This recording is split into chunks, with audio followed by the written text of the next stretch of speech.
आइए बच्चों, आज हम कक्षा 11वीं गणित में प्रश्नावली 1.1 में प्रश्न संख्या 3 को हल करेंगे। यहाँ देखिए बच्चों, दिया गया प्रश्न संख्या 3 में निम्नलिखित समुच्चयों को रोस्टर रूप में लिखें। बच्चों, जो समुच्चय दिया गया है हम उसको रोस्टर रूप में लिखेंगे। और बच्चों, रोस्टर रूप को आप जानते हैं कि सारणीबद्ध रूप और इसकी इंग्लिश क्या होती है, टेबुलर फॉर्म। तो बच्चों, हम इनको रोस्टर रूप या टेबुलर फॉर्म में चेंज करेंगे जो हमारे समुच्चय दिए गए। तो पहला बच्चों दिया गया है सेट ए बराबर यक्स सच दैट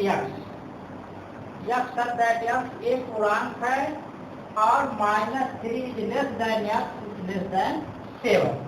तो बच्चों, कहने का मतलब यहाँ ये है कि जो सेट हमारा ए है उनके अवयव जो यक्स है वो क्या है, एक पूर्णांक है।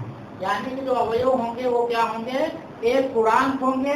लेकिन वो पूर्णांक जो यक्स होगा बच्चों -3 से बड़ा होगा, लेकिन 7 से क्या होगा, छोटा होगा। तो बच्चों, आप जानते हैं कि संख्या रेखा पर अगर हम पूर्णांक को दर्शाते हैं तो 0 के दाहिनी तरफ क्या होते हैं, प्लस वाले पूर्णांक होते हैं और बाईं तरफ क्या होते हैं, माइनस वाले पूर्णांक होते हैं। और बच्चों, आप जानते हैं कि बाएं से दाएं तरफ के जो पूर्णांक होते हैं वो बड़े होते हैं और बाईं तरफ वाले क्या होते हैं, छोटे होते हैं। यानी कि जैसे जैसे हम संख्या रेखा पर बाईं से दाईं तरफ जाते हैं बच्चों, पूर्णांकों के मान क्या होते हैं, बढ़ते जाते हैं। तो बच्चों, इस कंडीशन के हिसाब से हमको ऐसे पूर्णांक यहाँ लिखना है सेट में जो -3 से बड़े हों परंतु 7 से क्या हो, छोटे हों। इस हिसाब से बच्चों हमारा ए बराबर हो जाएगा -3 से बड़ा लेना है तो -3 यहाँ बच्चों, तो -3 के ठीक दाहिनी तरफ कौन है, -2 है। तो -3 से बड़ा क्या हो गया, -2। आप फिर उसके बाद बच्चों कहा गया कि -3 से बड़ा, तो -3 से हम जैसे जैसे दाहिनी तरफ जाएंगे उससे बड़ी पूर्णांक मिलते जाएंगे।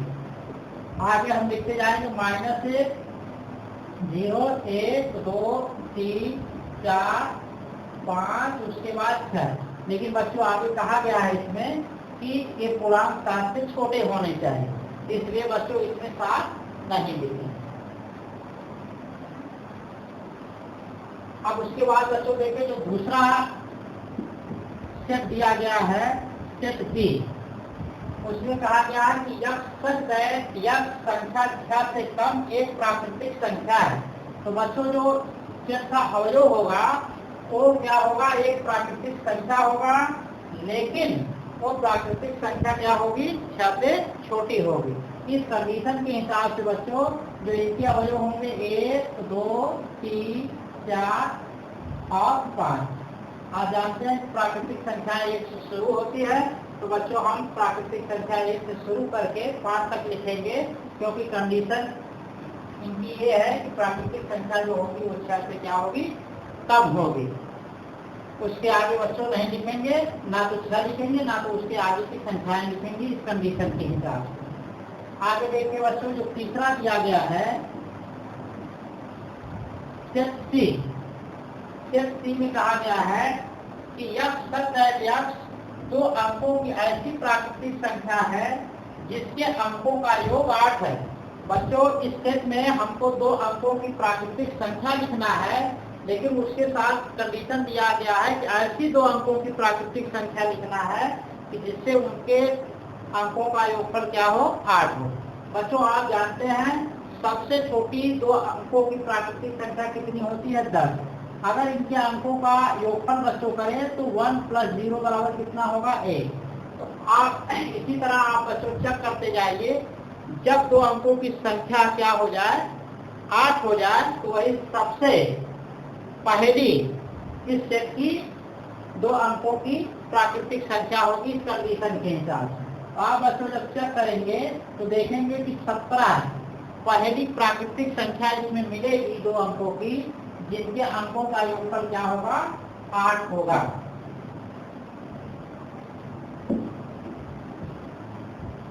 अब पहले देखिए बच्चों 17 हो गया, इसलिए इसमें डाल दीजिए 17 पहला।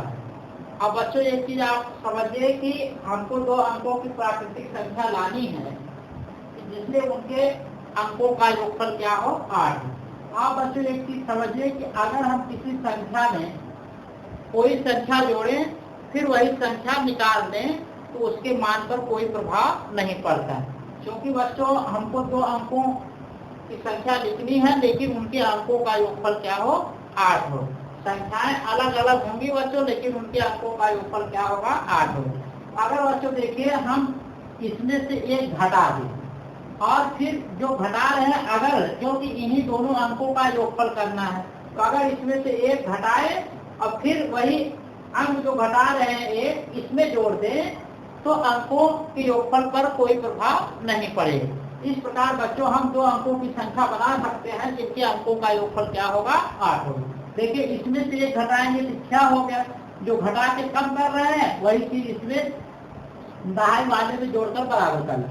ये कितना हो गया, तो अब देखिए 2 अच्छा जोड़ेंगे कितना हो जाएगा 8। इसी तरह बच्चों इसमें से एक घटाते जाएंगे इसमें एक जोड़ते जाएंगे, हमको 2 अंकों की संख्या मिल जाएगी जिनके अंकों का योगफल क्या होगा 8 होगा। इस प्रकार बच्चों यहाँ से देखें इकाई में से एक घटाएंगे कितना हो जाएगा 5, इसमें एक जोड़ देंगे 3 हो जाएगा। फिर यहाँ एक घटाएंगे 4, इसमें एक जोड़ेंगे 4, यहाँ एक घटाएंगे 3, यहाँ एक जोड़ेंगे 5, यहाँ फिर एक घटाएंगे कितना हो जाएगा 2, यहाँ कितना हो जाएगा 6। फिर यहाँ देखिए एक घटाइए 1 हो गया और एक जोड़ देंगे 7 हो गया। फिर यहाँ एक घटा देंगे 0, यहाँ एक जोड़ देंगे 8। लेकिन बच्चों देखिए फिर आगे एक घटाएंगे तो माइनस में चला जाएगा। संख्या क्या है प्राकृतिक संख्या यहाँ लिखने को कहा गया है, प्राकृतिक संख्याएं नेगेटिव में नहीं होती हैं इसलिए उसके आगे नहीं घटाएंगे। आगे देखिए बच्चों अब इस प्रकार हम लिख सकते हैं जो 2 अंकों की प्राकृतिक संख्याएं जिनके अंकों का योगफल 8 होगा। आगे कितना लिखेंगे 17 लिख चुके हैं, आगे लिखे 26, 35, फिर क्या हो जाएगा 44, 53, 62, 71 और उसके बाद 80।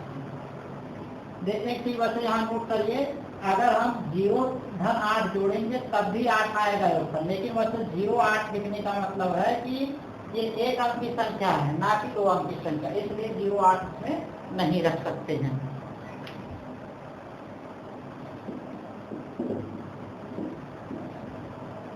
उसके बाद देखिए बच्चों चौथा कहा जा रहा है जो सेट डी है उसमें कहा गया है कि यक्ष सच दैट यक्ष एक आभास संख्या है जो संख्या 7 की भाजक है। यानी कि बच्चों हमको इस सेट में ऐसे अवयवों को लिखना है कि जो क्या है एक आभास संख्या हो और वो साथ ही साथ क्या है 7 की भाजक हो। बच्चों आप जानते हैं कि ऐसी प्राकृतिक संख्याएं जो स्वयं और 1 से विभाजित होती हैं उनको क्या कहते हैं आभास संख्या कहते हैं। अगर बच्चों कोई संख्या स्वयं और 1 के अलावा भी किसी संख्या से विभाजित होती है उसको हम आभास संख्या ना कहकर क्या कहेंगे भाज्य संख्या बोलते हैं। तो ऐसी संख्याएं हमको ढूंढना है कि जो आभाज्य हो और साथ ही क्या हो भाजक हो। और जानते हैं कि बच्चों सबसे छोटी आभास संख्या क्या होती है 2 होती है। 2 ऐसी प्राकृतिक संख्या है सबसे छोटी जो स्वयं और 1 से विभाजित होती है, इसलिए इसमें आ जाएगा पहले 2 और देख रहे हैं कि 2 7 को विभाजित ही करता है। अगला आ जाएगा 3, फिर उसके बाद क्या आ जाएगा 5। उसके बाद देखिए बच्चों जो 6 आएगी संख्या 5 के आगे जो 7 को विभाजित करती है वो अभाज्य नहीं है बल्कि क्या है भाज्य है, क्योंकि 6 बच्चों 6 1 के अलावा 2 और 3 से भी विभाजित होती है, इसलिए 6 क्या है अभाज्य संख्या नहीं है, क्या होगी भाज्य संख्या होगी। इसी प्रकार बच्चों आप आगे चेक कर सकते हैं जो 7 को विभाजित करती हैं वो आभास संख्या ना होकर क्या होंगी भाज्य संख्याएं होंगी।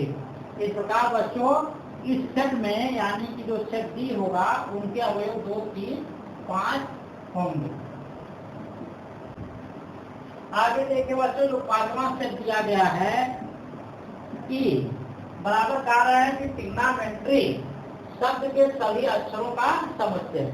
बच्चों आपको बताया गया है कि किसी सेट में जब हम अवयव को लिखते हैं, कामा द्वारा अलग करके उनको लिखते हैं मध्य कोष्ठक में, अगर अवयव 2 या 2 से अधिक बार आए हैं तो उनकी पुनरावृत्ति हम नहीं करते हैं, केवल सिंगल बार लिखते हैं, यानी कि एक बार लिखते हैं।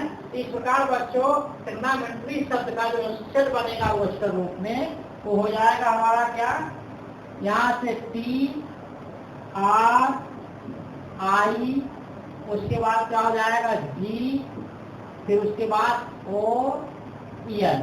आगे देखिए फिर बच्चों O R I एक बार आ चुका है, इसलिए O को भी नहीं लिखेंगे। आगे हमारा हो जाएगा M, फिर हो जाएगा E। उसके बाद देखिए बच्चों T एक बार आ चुका है, इसलिए T नहीं लिखेंगे, और R भी एक बार आ चुका है, इसलिए R को भी नहीं लिखेंगे, और Y नहीं आया है, इसलिए Y को लिखेंगे। इस प्रकार का जो ट्रिग्नोमेट्री शब्द का जो सेट बनेगा इस प्रकार बन जाएगा। और आगे देखिए जो छठा सेट है, यह बराबर बच्चों वो कह रहे हैं बेडल शब्द के सभी अक्षरों का समुच्चय। तो बच्चों देखिए बेडल में जैसे हम यहाँ ट्रिग्नोमेट्री का लिखे हैं, उसी तरह बेडल वाले शब्द में भी हम सेट के रूप में इनको लिख सकते हैं। तो यहाँ देखिए यह बराबर क्या हो जाएगा, B E, उसके बाद T।